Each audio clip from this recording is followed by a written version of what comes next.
আসসালামু আলাইকুম সম্মানিত ভিউয়ার। আমি গত 7ই আগস্ট 2025 নোয়াখালী সুবর্ণচর যেটাকে বলা হয় ওই এরিয়াতে ঘুরতে গেছি। আসলে ওখানে ঘোরার পরে একটা জিনিস উপলব্ধি করলাম, ওই এলাকার পরিবেশটা আসলেই অসাধারণ।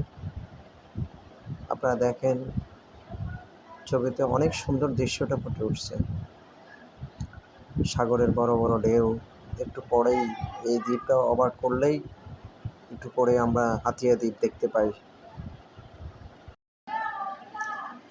দেখেন, অনেক সুন্দর দৃশ্য। আমার সাথে আমার কলিগরা ছিল, অনেক আনন্দ করলাম, ঘোরাঘুরি করলাম, খুবই ভালো লাগলো। আসলে বিকালের দৃশ্য দেখার মতো দৃশ্য। আপনারাও সবাই যাবেন, বেশি বেশি ঘুরবেন, পরিবারকে নিয়ে, নিজের সন্তান সন্ততিকে নিয়ে, সবাইকে নিয়ে ঘুরে আল্লাহর সৃষ্টির এই নৈপুণ্য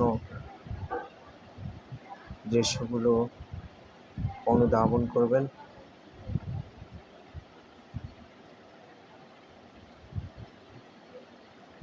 তো এই কামনাই করে শেষ করলাম। সবার জন্য দোয়া রইল। আসসালামু আলাইকুম।